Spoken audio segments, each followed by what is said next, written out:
د جګړې ناشزینه څېره. د دې کتاب کیسې افسانې نه دي، بلکې د هغو روسي ښځو خاطرې دي چې په دویمه نړیواله جګړه کې برخه اخیستې وه. د دې اثر او یا لږ تر لږه د دې کیسو تر اورېدلو وروسته به مو د جګړې په باب سوچ هغسې نه وي لکه مخکې چې وو. دا تاریخي خو په ضمن کې هنري کتاب روسي لیکوالې او د نوبل جایزې ګټونکي سویتلانا الکسیویچ لیکلی دی. پښتو ژبې ته ښاغلي جبار فراز ژباړلی دی. دې برخې ته یې ښه راغلاست. زه احمدشاه پاڅون یم.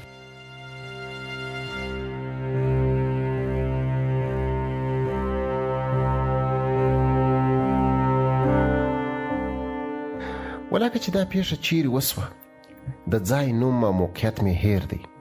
کابو 200 ټپیان په یو پنډغالي کې راته پراته ول او زه یک تنها ورته ولاړه وم. هغوی نیغ د جګړې له ډګره راوړل کېدل. شمېر یې بیخي ډېر و. دا یو کلی و، خو یادېږي مې نه، ځکه زښت زیات وخت تېر سوی دی. 4 شپې ورځې نه وم بیده سوی.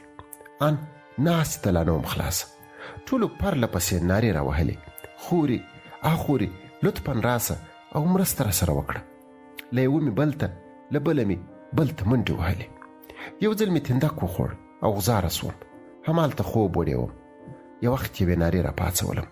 دا زموږ د ځوان قمندان غږ و چې خپله هم ټپي و. هغه پر خپل روغ اړخ تکیه وهلې او لږ رانیغ سوی و. هغو نورو ته یې ویل: غلی سئ، غږ مه لرئ، دا امر دی. هغه پوهېدی چې زه له پښو لوېدلی وم. ټولو له یوې او بل خوا نارې راوهلې او مرسته یې غوښته. خورې خورې. راپاڅېدم او د باندې مې وځغستل. نه پوهېږم چیرې او ولې، بس ومې ځغستل. سنګر ته د راتګ له ورځې بیا تر دې دمه دا لومړی ځل و چې په ورو ورو مې وژړل. په هر صورت انسان هیڅکله د خپل زړه په ژبه سم نه پوهېږي.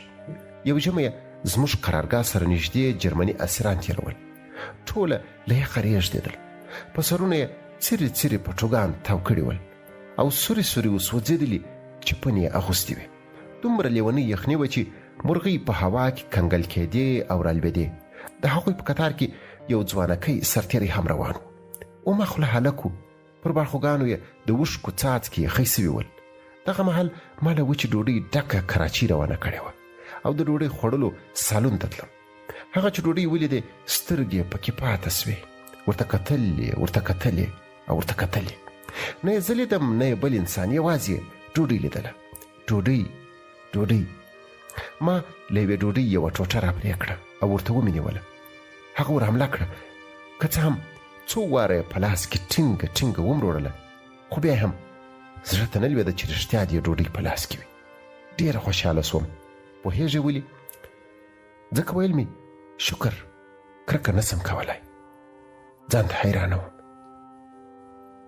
نتالیا ایوانوفنا سرګیوا، عسکره نرسه.